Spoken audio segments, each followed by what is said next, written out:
Muito boa tarde a todos. Desde já, bem-vindos a uma nova ação nas 24 horas de passe. Para quem estava a assistir na sessão anterior, houve um problema a nível técnico que fez com que o webcast fosse cancelado e não sei se conseguiu retomar ou não, porque é outro moderador que está a tratar disto neste momento. Mas para as pessoas que já se encontram aqui, sejam bem-vindas. Esta será uma sessão do Vítor Tomás a falar sobre novidades e o futuro das bases de dados da SQL Server no Azure. Boa tarde então aos nossos participantes no Brasil e boa noite já ao pessoal aqui de Portugal, que já são 7 da noite. Esta é a terceira edição, como vos disse, das 24 horas de passe e é um evento totalmente gratuito e falado na língua lusófona, na língua portuguesa. Este evento é oferecido pela PASSE, é uma organização independente, sem fins lucrativos e dirigida para a comunidade e pela comunidade, já com mais de 100 mil membros. Para mais informações, desde conteúdos de learning, eventos, N informação sobre SQL Server, podem se dirigir a este site e fazerem lá o vosso registro. Em relação a seguir o evento no Twitter, devem usar a hashtag 24oppt ou então usar a conta de Twitter 24op_português. Devemos desde já agradecer e queremos em nome da organização agradecer aos patrocinadores, que vamos ter uma série de prémios, cerca de 21, para oferecer no fim do evento de hoje e não desta sessão, ou seja, no fim do evento vão ser oferecidos uma série de prémios a serem sorteados. Agradecer desde já à Infragistics, à Pluralsight, à NGR, à Apex SQL e ao Edwin Sarmiento pela disponibilidade dos mesmos em nos fornecerem uma série de prémios. Os próximos eventos a ocorrer em relação ao Cycle Saturdays vamos ter já deste sábado a uma semana no Porto, por isso sugiro que se cadastrem o mais rápido possível para quem ainda não se registrou ou cadastrou, porque as inscrições estão mesmo a encerrar, devido a estarem a chegar ao limite. Recordo, se quiserem participar em algum um dos workshops, sugiro também que vejam essa informação rapidamente, porque os mesmos também estarão mesmo a fechar. Neste caso vamos ter no dia 16 de outubro o Regis Bacaro a falar sobre a implementação de uma solução em Analysis Service para, digamos, para o pessoal que está a iniciar em Analysis Service, é um excelente workshop. E no dia 17 vamos ter o Fabiano Amorim com um deep dive de Query Optimizer em modo internals para otimização de queries, bastante interessante. No Rio de Janeiro, do lado do Brasil, vamos ter no dia 25 de outubro o SQL Saturday 329, que se vai realizar no dia 25 de outubro, por isso registrem-se em ambos os eventos. Eu desde já passo agora a palavra ao Vítor Tomás e desejo-lhe uma boa sessão. Vítor, vou-te passar o controle, ok? Ok.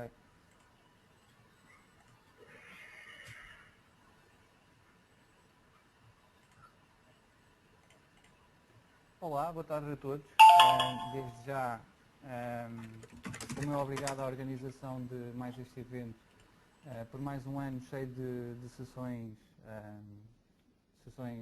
muito boas. Hoje venho-vos falar das novidades e o futuro das SQL Azure Databases. Houve uma alteração recente e um pouco profunda em cima deste serviço e é importante percebermos um bocado as novidades e o que vai acontecer. Desde já, sobre mim, o meu nome é Vítor Tomás, trabalho na Safira, recentemente a Safira juntou-se à KPMG, portanto trabalho na KPMG. Faço parte de algumas comunidades portuguesas, SQL Port, comunidade de SQL Server portuguesa. Sou um dos organizadores da NetPonto e também faço parte da comunidade de Azure PT. Para hoje, em termos de agenda, vamos fazer uma breve introdução às bases de dados do Azure, SQL Databases. Para quem não conhece, vamos fazer aqui uma pequena introdução. Depois vamos perceber o que é que são estas novas Service Tiers, o que é que elas nos trazem de diferente. Vamos ainda ver as novidades em termos de Disaster Recovery, aqui na nossa na Business Continuity. E depois ainda vamos ver o que é que nos reserva ao futuro em termos de features que já estão em preview e que nós já podemos testar. Portanto, relativamente a overview, quando olhamos para o Azure, vamos tentar enquadrar aqui um bocadinho as SQL Databases na oferta em termos de SQL ou de SQL Server que nós temos atualmente. Portanto, nós há muitos anos já temos os servidores físicos em casa. Com o aparecimento da cloud começamos a ter cada vez mais as nossas VMs com o SQL Server num modelo infraestrutura como serviço, é este quadradinho aqui do meio, e depois a Microsoft apareceu com o que na altura chamou Azure, ou melhor, o SQL Azure, que neste momento já há mais tempo foi renomeado para SQL Database, que é uma oferta de plataforma como serviço. Qual é a diferença? A diferença é que aqui eu tenho bases de dados SQL Server como serviço, ou seja, eu não tenho que gerir as máquinas virtuais, não tenho que fazer praticamente administração nenhuma, é só usar como serviço e pagar, no fundo, aquilo que eu uso. Okay? Vítor, desculpa interromper-te. Vítor, desculpa, se puderes, aumenta um pouco o som aí no control panel. Aquele problema que a gente teve a ver há pouco. Vê se consegues. Sim, peço desculpa. Ora, só um momento.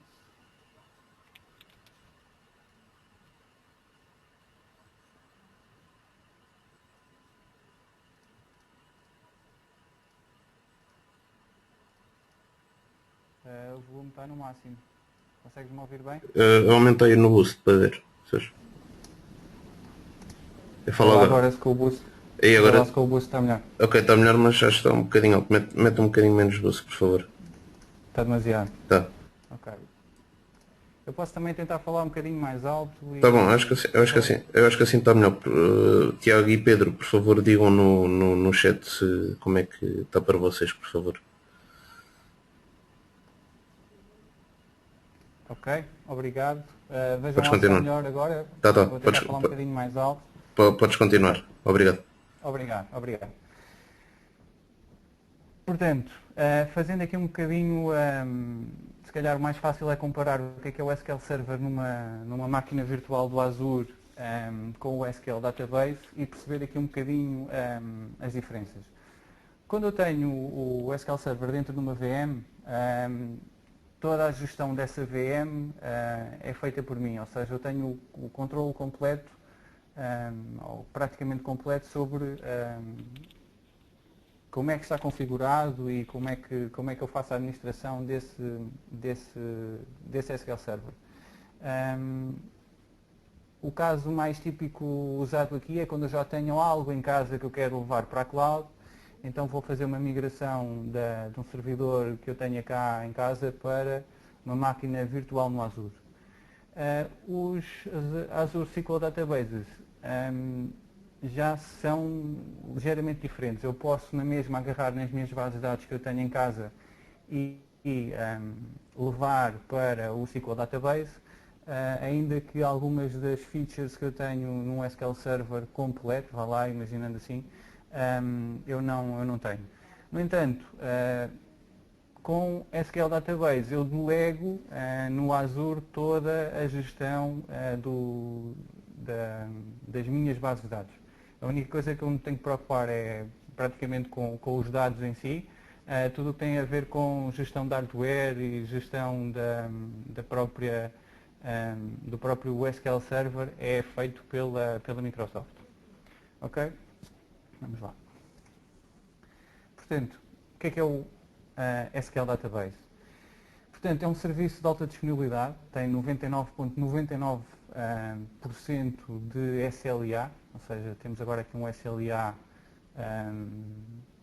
novo, ele não era 99.99, com aparecimento destas novas tiers, passamos a ter um SLA 99.99.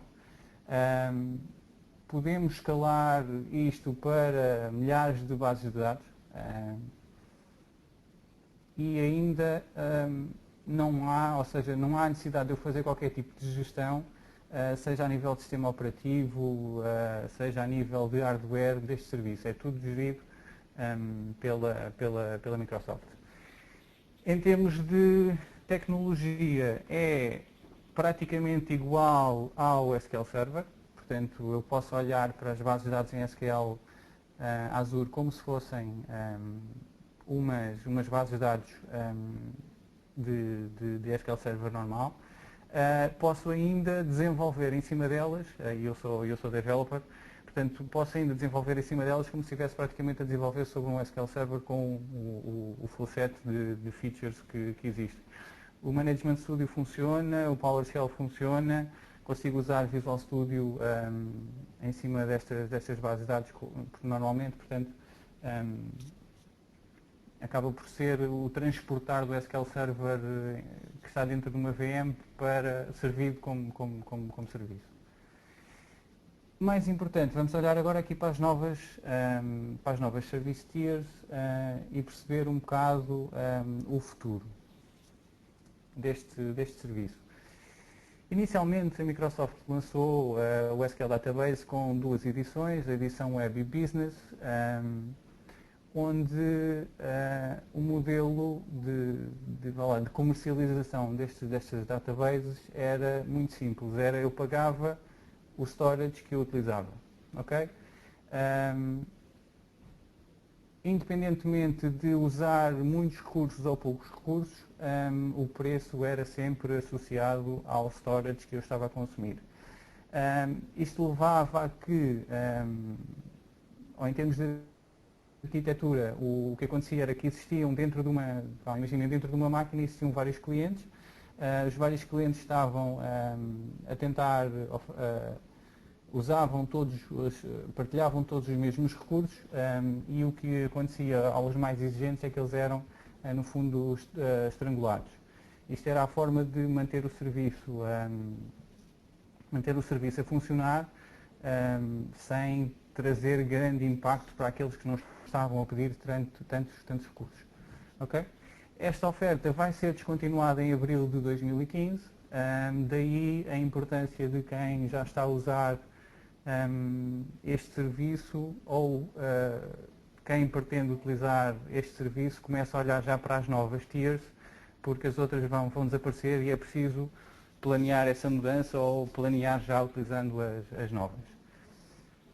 As novas vão ter basicamente três edições, Basic, Standard e Premium, em que, no caso, agora vamos pagar por performance e features. Ou seja, o preço já não vai estar associado, no fundo, à quantidade de storage que eu uso, vai estar sim às características, imagine as características do serviço,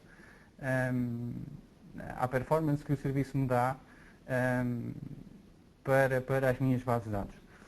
Com isto aparece agora aqui a noção de gestão de recursos e o que nos dá, e a grande vantagem de um modelo para o outro, desta passagem de um modelo para o outro, é que a performance vai ser constante. Ou seja, no modelo antigo, quando existiam muitas pessoas ou muitos clientes a tentar aceder aos mesmos recursos, o que acontecia é que a minha performance hoje, dependendo da carga que estava a ser executada naquele momento, não era igual, ou tendencialmente não era igual à performance que eu teria amanhã ou que teria no dia a seguir. Dependeria sempre do workload que estivesse a correr naquele momento naquele servidor, dependia sempre também do número de vizinhos que eu tivesse ou na máquina onde a minha base de dados principal estaria alojada. Portanto,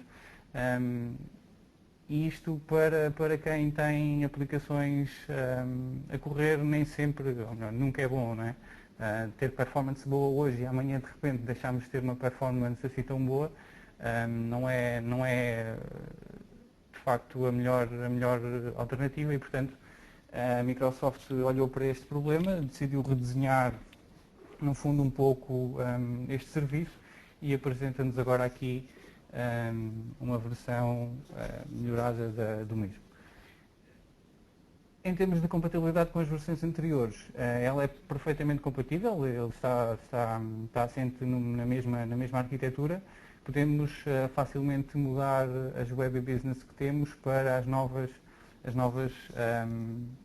pricing tiers, à exceção das federations. Federations era um mecanismo de podermos, no fundo, fazer sharding da nossa base de dados por múltiplas, e essa feature não vai passar ou não existe nas novas pricing tiers. Portanto, quem usa federations, algum cuidado com esta mudança. Mas já vamos falar um bocadinho melhor sobre essa. Relativamente a conceitos, vamos tentar perceber como é que a performance ou como é que nós conseguimos prever qual vai ser a performance da nossa máquina. Vamos tentar perceber o que é que ele nos dá em termos de throughput, ver o que é o resource governance e o benchmarking que eles tiveram que fazer para nos conseguir dar e comparar a performance entre as várias tiers. No fundo, um exemplo mais gráfico sobre aquilo que eu falava há pouco, ou seja, na Web and Business eram atirados, entre aspas, para dentro de uma máquina uma série de clientes, e todos tentariam aceder a correr o seu workload em cima do mesmo set de recursos. Se houvesse algum cliente que precisasse ou que quisesse correr um workload maior, iria certamente ter impacto nos outros que viviam na mesma máquina, e daí a performance não ser constante para o mesmo workload, para o mesmo cliente. Ou seja, que eu corria hoje, corria num segundo, amanhã se calhar já corria num segundo e meio, e a coisa era assim um pouco estranha. A grande alteração que acontece neste momento é que deixamos de ter, grosso modo, uma máquina partilhada e passamos a ter as nossas bases de dados dentro de um conjunto limitado de recursos, com vários níveis, e no fundo vamos pagar por esse conjunto de recursos que está dedicado a nós, e não pelo espaço. Okay?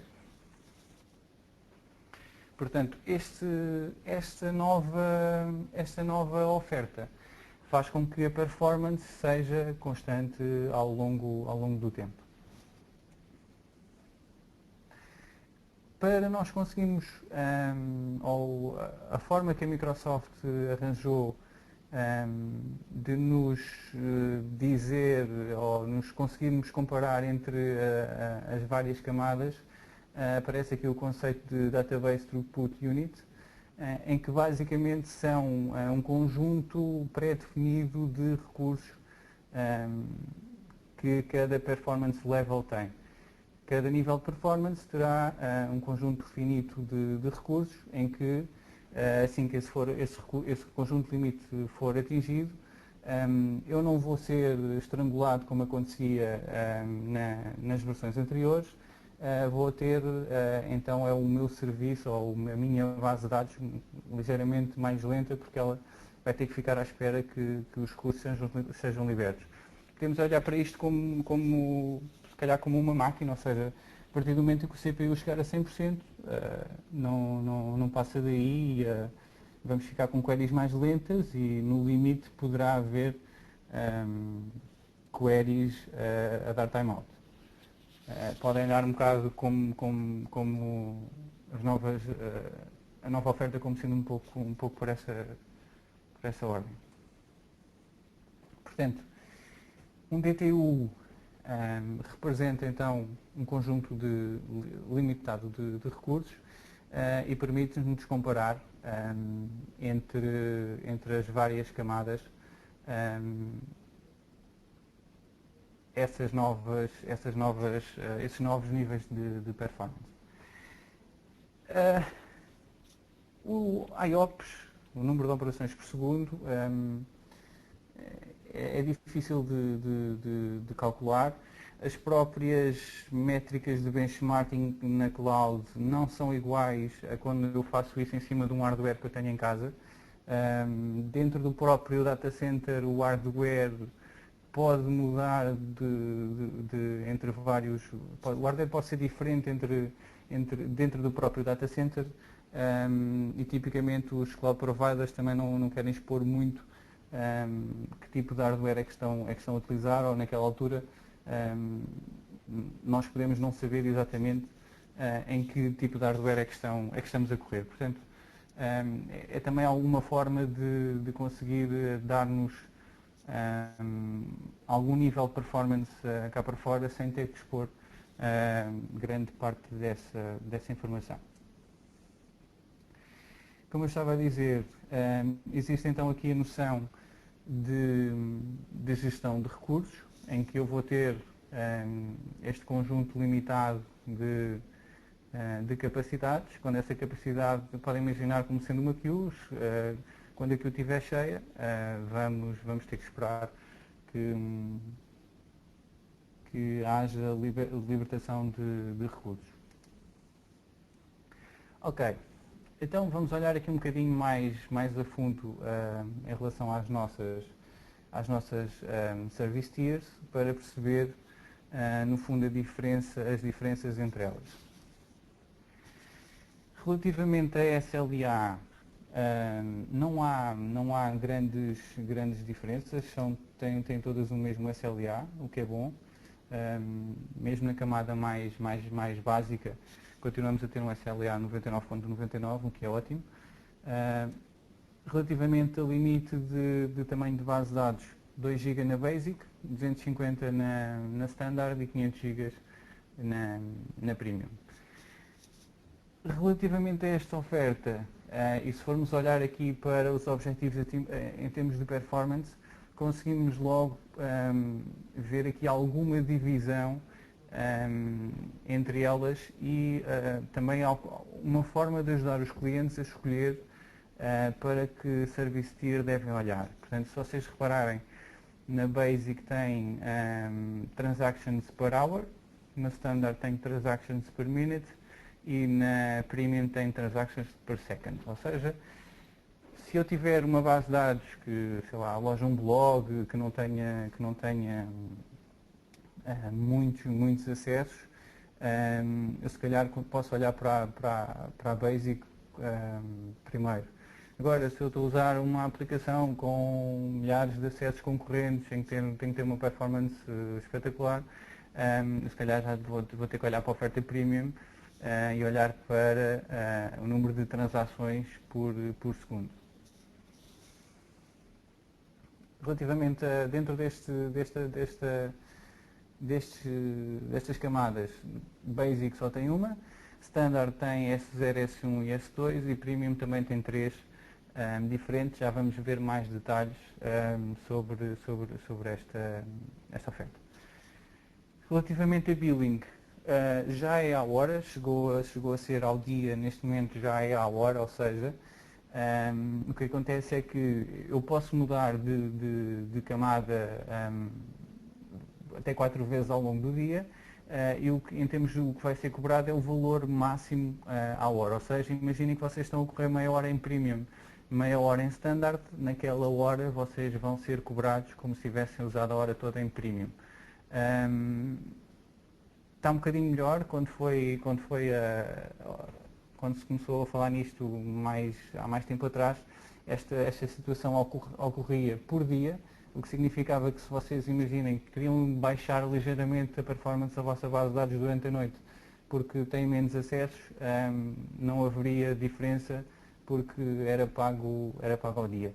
Neste momento é pago à hora, é bem melhor, ou seja, permite-nos reduzir em certas alturas do dia a performance da nossa base de dados, se for essa a intenção, e poupar algum dinheiro com esta operação.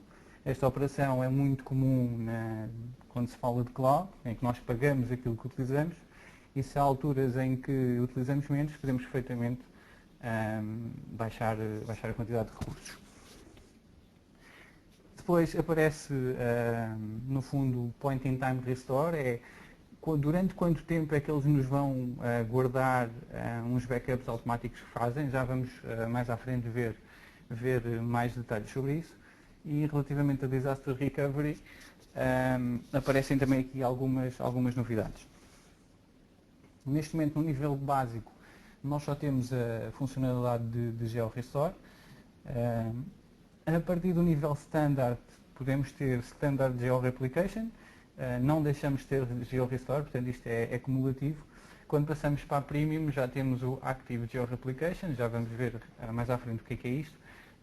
Mas além do Active GeoReplication, temos também o Standard e o Geo disponível na camada Premium.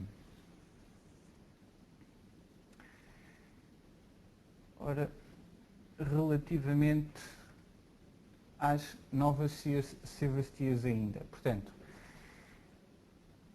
com o conceito de DTU, nós temos 5 DTUs em Basic, depois temos 10, 20 e 50 em Standard e depois temos 100, 200 e 800 em Premium. Podemos ver aqui na segunda linha o resultado do benchmark que a Microsoft fez para nos conseguir dar, no fundo, uns valores comparativos entre as várias camadas. E mais uma vez, nível básico, dá-nos um valor de transações por hora, ou seja, isto não é suposto ser uma base de dados que vai suportar workloads muito grandes. Depois, a nível de standard, temos um valor de transações por minuto e a nível premium já falamos em transações por segundo. Portanto, tem objetivos diferentes estas camadas. A nível de pricing, Basic com $5 por mês, depois temos na camada Standard 15, 30 e 75. Quando olhamos para a Premium, os valores já são bem diferentes, já falamos de valor mais barato, $465 por mês, também porque neste momento estamos, com o Premium, temos um conjunto de recursos muito maior a suportar a nossa base de dados e, portanto, naturalmente, teremos que pagar mais por isso. Não só o conjunto de recursos maior, como também aquelas funcionalidades de Disaster Recovery também influenciam um pouco este preço. Mas então o que é isto do benchmark? É difícil fazer benchmark de bases de dados na cloud.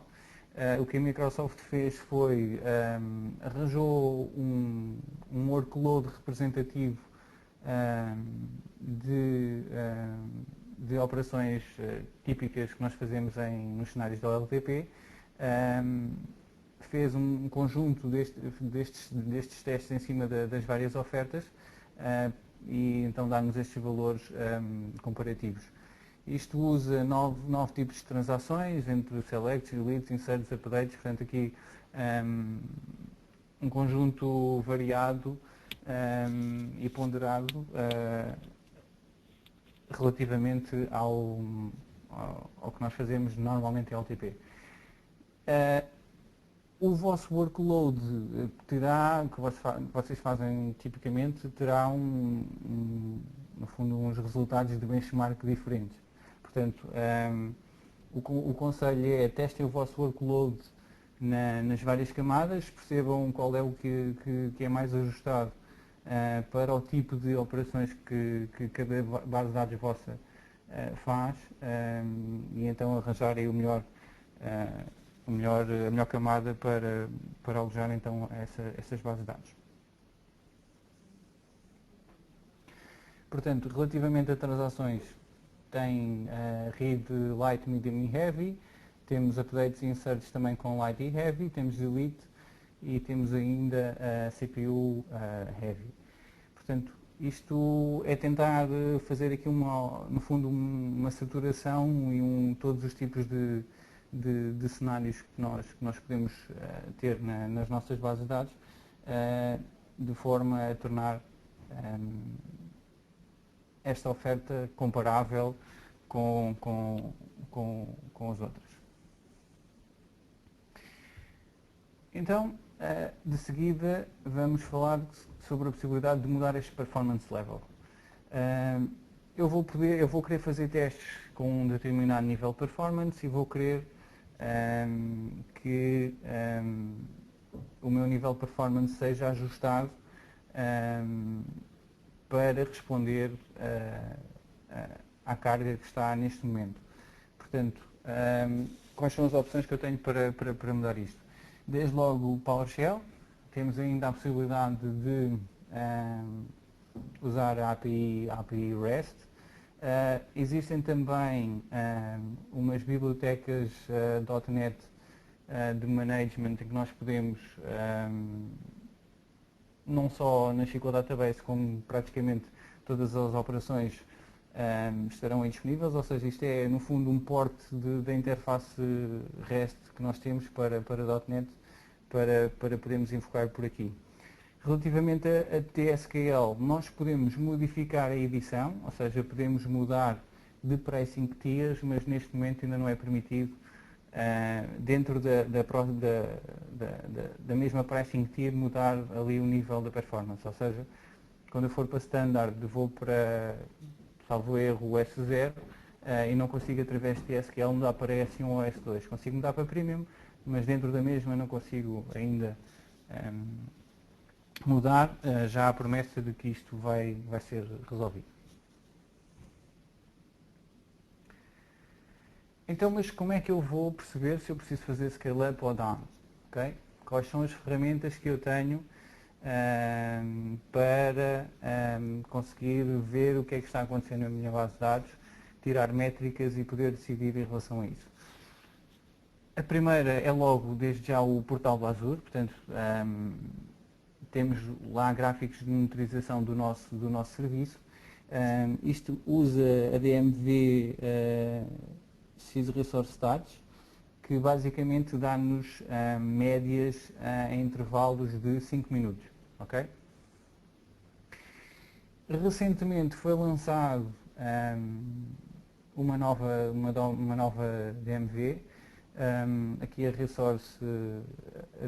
DMDB Resource Stats, que nos dá, no fundo, a percentagem média de CPU, de log writes e data I/O para a última hora. Ou seja, isto aqui já é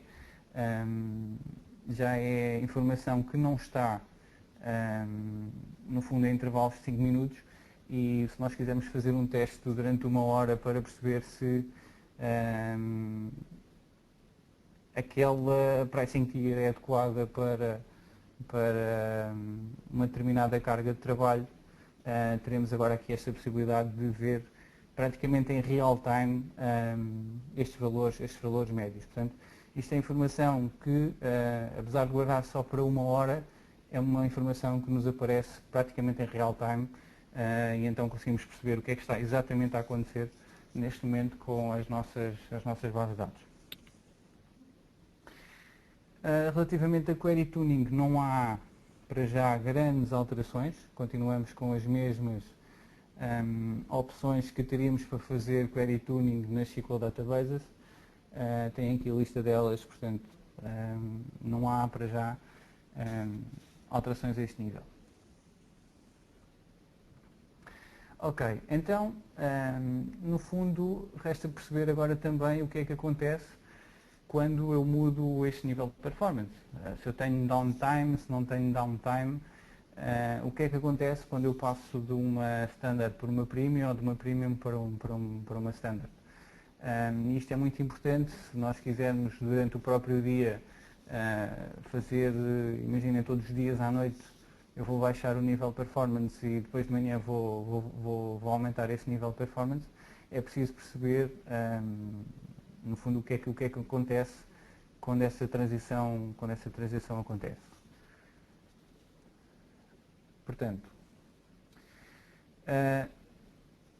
Neste momento não há, e vamos passar para o slide a seguir, o que acontece a nível de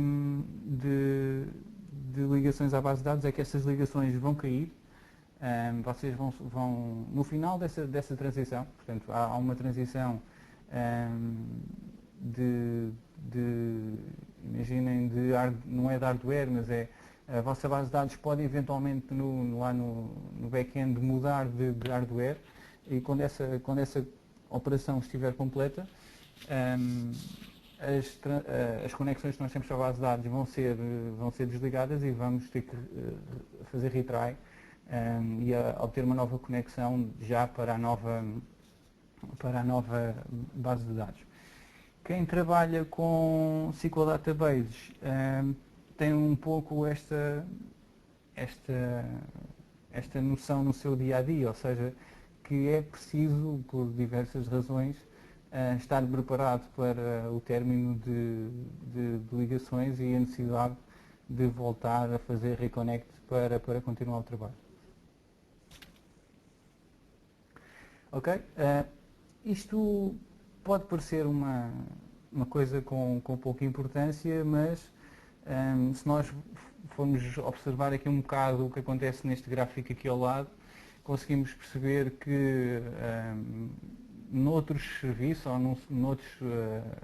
na concorrência de Azure aparecem serviços em que têm downtime de 5 minutos entre a transição de camadas. Portanto, isto faz logo com que a disponibilidade fique apenas em 2 novos e não em 4 novos como nós temos aqui.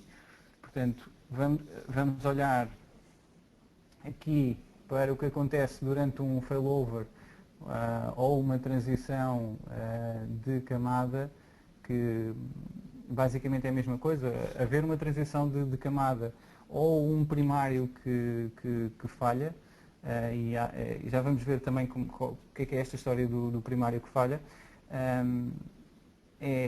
em termos para o utilizador final é a mesma coisa. Portanto, há aqui um pouco um desafio, é olhar para este gráfico e perceber quando é que houve aqui um failover. Se nós formos ver, há aqui um valor mínimo a bater mais ou menos nos 35, e nós podemos desconfiar, ok, realmente deve ter sido aqui que aconteceu o failover. E de facto ou seja, houve aqui um failover, estranho ou não, é que afinal não houve só um, houve mais.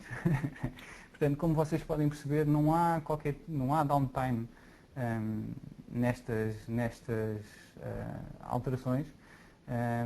O tempo, ou melhor, em termos de impactos, o que acontece é que a ligação no fundo é quebrada, tentamos uma nova ligação e já nos vai ser dado uma ligação à nova instância, e a partir daí estamos a trabalhar normalmente, portanto não há no fundo grande impacto.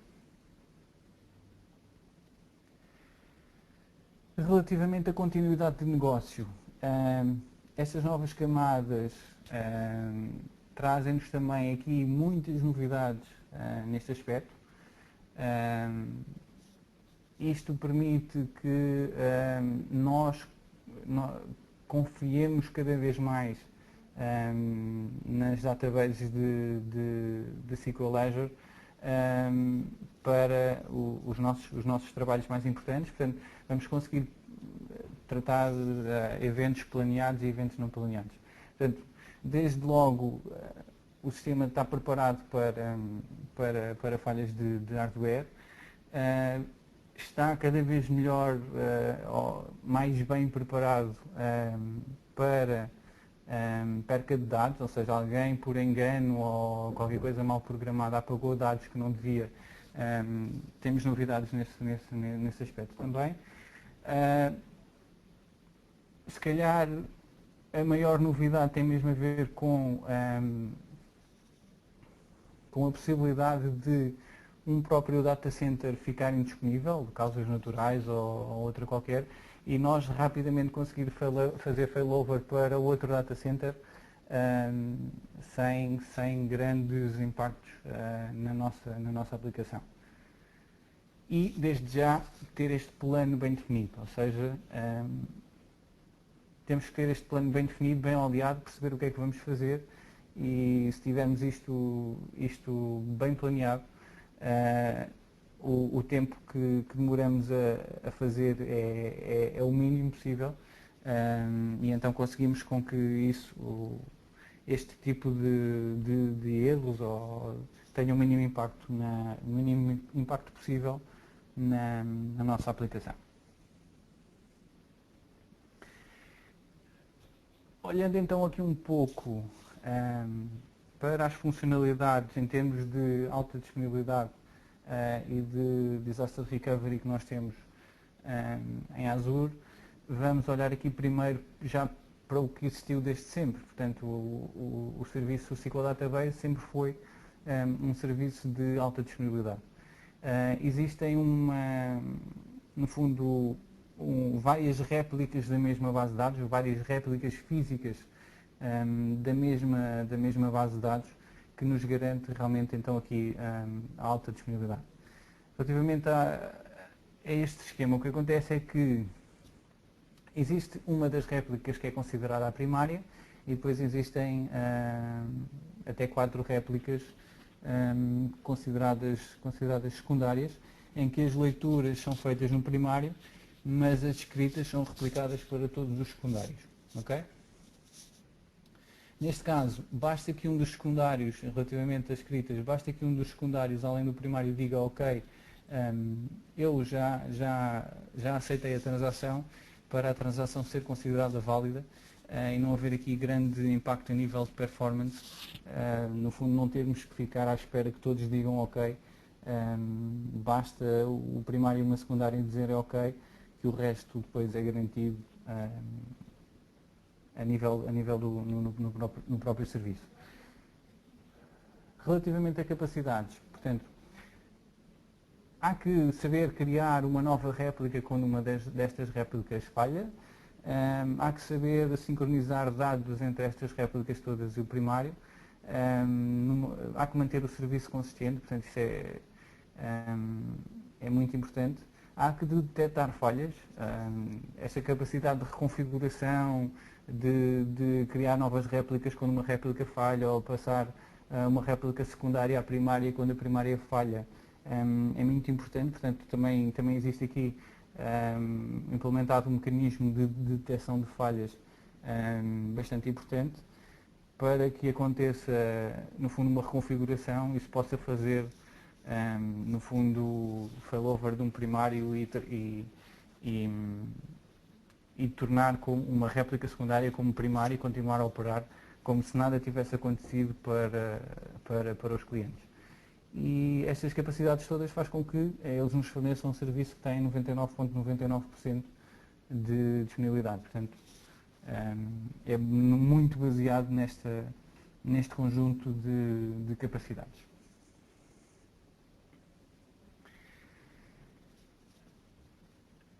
Portanto, relativamente a opções de disaster recovery, nós passamos a ter agora aqui a possibilidade de fazer point in time restore, ou seja, eu dependendo da camada que eu estou, vou ter cópias basicamente de 5 em 5 minutos dos meus dados e posso a qualquer momento fazer um restore para há um tempo atrás. Okay? Basicamente o que acontece aqui é que é feita uma cópia integral semanal, é feita uma cópia diferencial diária e é feito backup do transaction log de 5 em 5 minutos. A camada basic guarda dados, no fundo guarda esta informação até 7 dias, a camada standard 14 dias e a camada premium 35 dias. Okay?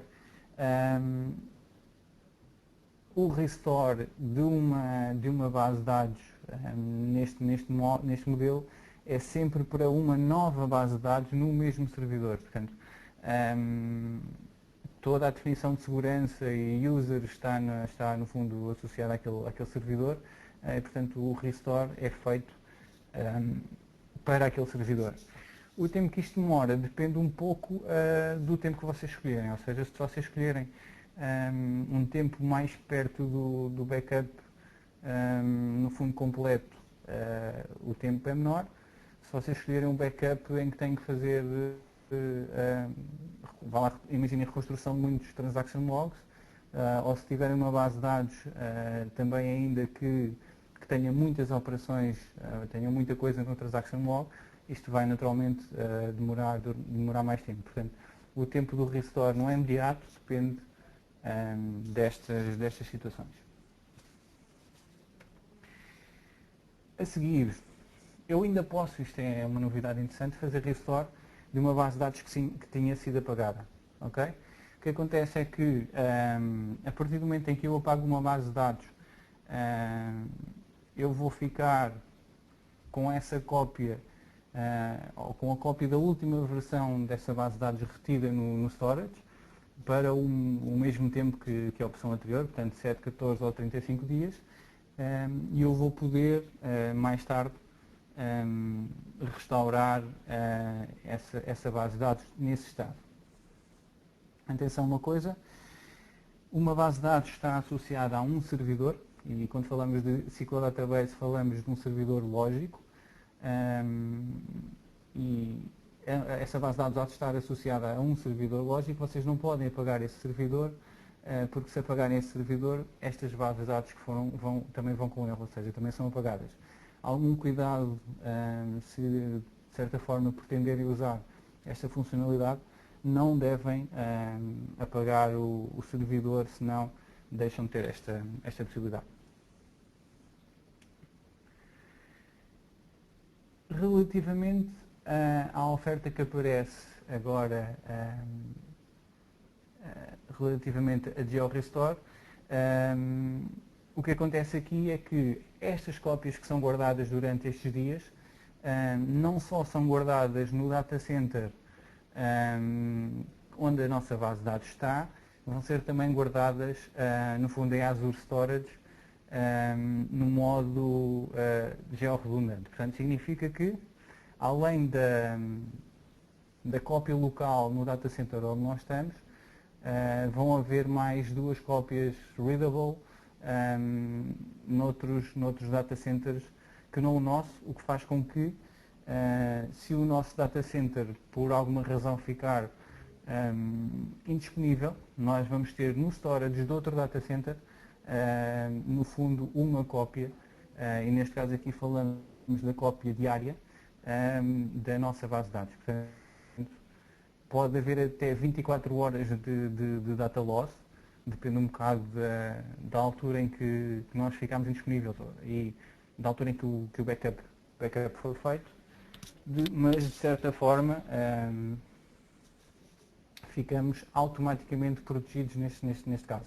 Isto é uma funcionalidade que não tem custos, já está incluída no valor do serviço e acaba por ser assim, aqui ter alguma, no fundo, importância relativa, porque dá-nos mais garantias em relação ao que nós tínhamos na oferta anterior. Na oferta anterior teríamos que ser nós a fazer este tipo de cópias.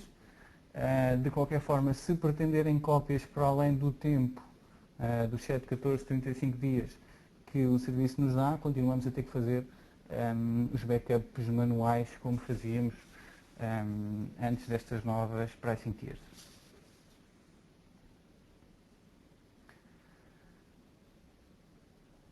Da camada standard para cima aparece-nos então a possibilidade da Standard Geo-Replication. O que acontece é que, e como nós vimos há bocado na parte da alta disponibilidade, nós reparámos que havia no fundo uma réplica primária e mais do que uma réplica secundária dentro do mesmo data center. O que o Standard Replication nos dá neste caso é a possibilidade de ter uma ou outra cópia secundária noutro data center, no fundo na mesma região. Se falarmos aqui no caso da Europa em que há 2 data centers, portanto, eu não posso escolher outro que não o data center par que existe no fundo aqui na Europa. Portanto, neste caso, eu não posso escolher, eu não tenho grande escolha relativamente ao qual é o outro data center onde esta cópia será feita. No entanto, tenho aqui a possibilidade de ter uma cópia o mais sincronizada possível, mas noutro data center, caso aconteça algum desastre no data center que eu estou a usar atualmente.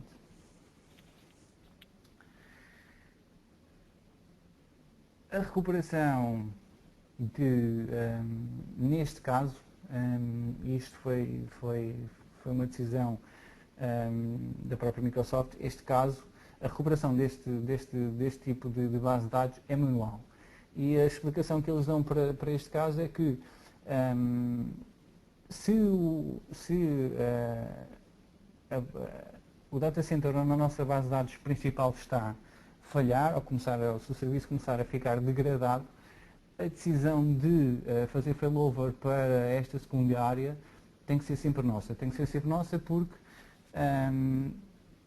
cada aplicação terá, no fundo, as suas necessidades a nível de retenção de dados ou perca de dados. Portanto, se o serviço começar a ficar indisponível ou começar a ficar com degradação, eu posso ter, no fundo, operações, transações que estão pendentes na base de dados do data center original, que ainda não chegaram, no fundo, ao data center secundário.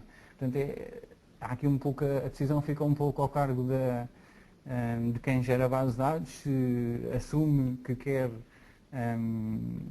eventualmente perder dados, ou se fica à espera que o data center recupere em termos de disponibilidade e essas transações avancem e sejam propagadas para todas as bases de dados. Portanto, a decisão fica a nosso cargo.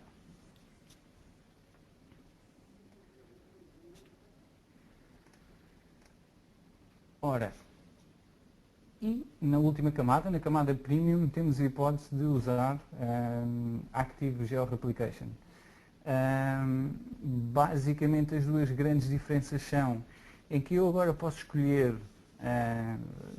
são três, eu posso escolher o data center onde essa georreplicação vai acontecer.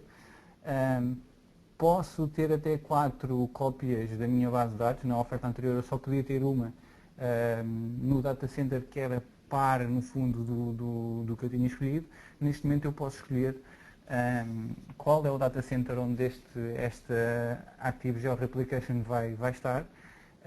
E a outra grande vantagem é que essa cópia é readable, ou seja, eu posso fazer leituras em cima desta réplica. Já agora, em termos de custos, esta réplica tem o mesmo custo que a base de dados original, ou seja, eu consigo fazer leituras em cima dela, portanto, terá que ter o mesmo nível de performance que a minha base de dados original e terá o mesmo custo que a minha base de dados original. Na oferta anterior eu não tenho possibilidade de fazer leituras em cima daquela base de dados e o preço é cerca de 75% mais baixo. Terá que ser na mesma com o mesmo nível de performance, mas o preço será 75% do valor, no fundo, porque eu não posso usar aquela cópia para leituras. Grosso modo, é esta a diferença entre estes dois níveis de replicação. Vítor, só para te dizer que tens cerca de 5 minutos. Ok, obrigado. Portanto, Já agora deixa-me só indicar, se alguém do público tiver alguma questão a querer colocar ao Vítor, basta colocarem no chatbox que eu depois efetuo as perguntas no fim da sessão, se faz favor. Podes continuar, Vítor. Ok, obrigado. Portanto, relativamente então um resumo daquilo que falámos anteriormente, portanto, Point in Time Restore com a possibilidade de recuperar até 7, 14 ou 35 dias para qualquer data é um intervalo de 5 minutos. GL Restore é quando nós temos esta cópia no storage de outros data centers com a possibilidade de ter perca de dados até 24 horas. Quando falamos de Standard Geo Replication, no fundo o Restore Point é até 30 minutos, ou seja, o objetivo é que o secundário que existe no outro data center tenha até um limite máximo de 30 minutos de desatualização. Neste momento os testes que foram feitos é que isto é praticamente imediato ou quase imediato, portanto é uma questão, não tem nada a ver com os 30 minutos, é muito mais rápido, mas no fundo pode haver aqui até 30 minutos de perca de dados, que tem a ver também um pouco com a declaração de quando é que o data center tem performance degradation ou não, e esse tempo vem a ver um pouco sobre isto. Active Geo Replication tem perca de dados, entre aspas, até 5 minutos, portanto, é no fundo uma oferta um bocadinho melhor. Relativamente a Preview Features, vamos fazer aqui rapidamente para terminar, perceber o que é que já está em Preview, o que é que nós podemos começar a testar e eventualmente a mandar feedback para a Microsoft sobre o que é que nós queremos ter neste serviço. Relativamente à escalabilidade, nós estamos muito habituados a fazer a possibilidade de fazer scale-out de front-end, de back-end. Vamos querer também fazer scale-out em cima das bases de dados em Azure. O que eles nos vão dar, eu vou avançar aqui um bocadinho mais rápido, para fazer esta possibilidade de aplicar no fundo o sharding, e o sharding é dividir a nossa base de dados em vários servidores, ela é servida por vários servidores. É uma coisa que foi lançada muito recentemente, chama-se Elastic Scale, e vem resolver, no fundo vem tapar aquele buraco entre aspas que ficou com o desaparecimento da SQL Database Federations. Portanto, quem estava a usar Federations na oferta que vai ser descontinuada deve usar, no fundo agora começar a olhar para o Elastic Scale para perceber como é que vai resolver o mesmo problema. Existem ainda uma Migration Utility para migrar de Federations para Elastic Scale. Existe outra novidade que é o SQL Database Auditing, portanto, um conjunto de operações em que nós fazemos sobre a nossa base de dados vai ser gravado para Azure Storage, portanto vamos gravar log das operações que são feitas em cima da nossa SQL Database para Azure Storage, e depois podemos, ou através do portal, ou através de um fecheiro de Excel que nós podemos fazer download do portal, e usar Power Query para fazer aqui um conjunto muito alargado de queries. Relativamente ao que é que nós podemos buscar de informação, temos acesso a dados, temos alterações de schema, temos alterações de dados, temos exceções a nível de segurança e temos ainda alterações nas permissões. Portanto, mais uma novidade. E, acabando, portanto, vamos tentar fazer aqui um resumo do que é o SQL Database já nesta oferta, entre aspas, nova. Portanto, é um serviço de base de dados, ou melhor, nós temos base de dados como serviço, é plataforma como serviço, e plataforma como serviço significa que eu não tenho que me preocupar com nenhuma parte de gestão, além dos dados e da minha aplicação, o resto é gerido pelo Azure. Portanto, é uma oferta pay as you go, à medida que eu vou utilizando, vou pagando. Se eu precisar de mais capacidade, vou pagando mais. Se precisar de menos capacidade, naturalmente vou pagar menos. E praticamente não é preciso fazer nenhuma administração, ou seja, neste caso posso dar o meu exemplo, eu como developer eu não preciso, não quero me preocupar com a gestão de algumas bases de dados que nós temos, principalmente para desenvolvimento, e portanto eu consigo com esta oferta fazer desenvolvimento de soluções sem precisar à partida de um DBA para começar. Portanto, temos agora, e esta é a grande novidade, é uma performance, no fundo, previsível, ou seja, já não há aquela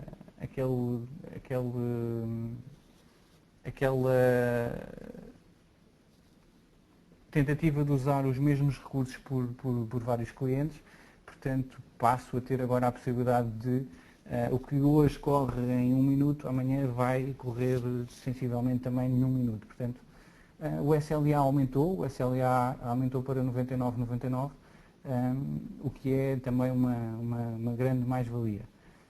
O serviço é, portanto, como já falámos há pouco, cobrado à hora, o que nos permite, durante o dia, eventualmente, se for necessário, aumentar ou diminuir as nossas capacidades.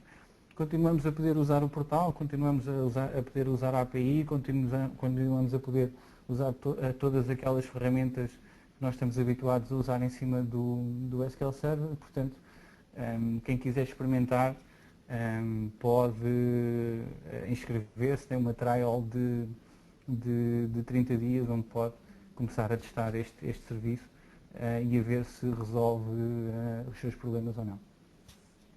Relativamente a questões. Pronto, era isso que eu ia perguntar ao público. Nós já estamos um pouco atrasados em relação à outra sessão. Podem, no entanto, colocar questões, se tiverem. Eu não vejo nenhuma questão a ser colocada neste momento. Vamos só aguardar mais 1 minuto. Ok. Eu passei o meu e-mail no início da sessão. Se quiserem remeter questões para esse e-mail, assim que eu puder, tentarei responder. Sim, só informar, não me perguntaram isso, mas só dizer tanto este webcast como todos os outros estão a ser gravados pelos moderadores e irão ficar disponíveis para referência futura no site depois da passe e vai ser possível efetuar o download para consulta. Vitor, eu pelo menos neste momento não temos aqui nenhuma pergunta. Eu acredito que as pessoas te enviem algum mail com alguma pergunta, depois fazes a gentileza de responder. Tenho-te de agradecer pelo teu tempo e pela excelente sessão e desta aqui espera aí, acho que temos aqui uma questão. Não, o Pedro agradece pela apresentação. Estava bastante boa. Obrigado, Pedro. Tenho-te de agradecer pelo teu tempo e pelo teu insight todo que tens dentro da Azure e por seres também um dos MVPs desta plataforma e desta tecnologia. Agradeço o teu tempo, são bastante interessante e bastante boa. Agradeço também a todos os que estiveram presentes. Desde já relembro que vamos ter já a seguir o Murilo Miranda a falar sobre Always On e novidades no SQL Server 2014, juntamente também aqui com algumas tecnologias que o Vitor acabou de falar aqui no Azure. E se estiverem interessados, basta agora acederem ao outro link que foi enviado para o vosso e-mail para poderem assistir à sessão. Vitor, resta-me agradecer-te mais uma vez. Muito obrigado. E obrigado a todos. Obrigado.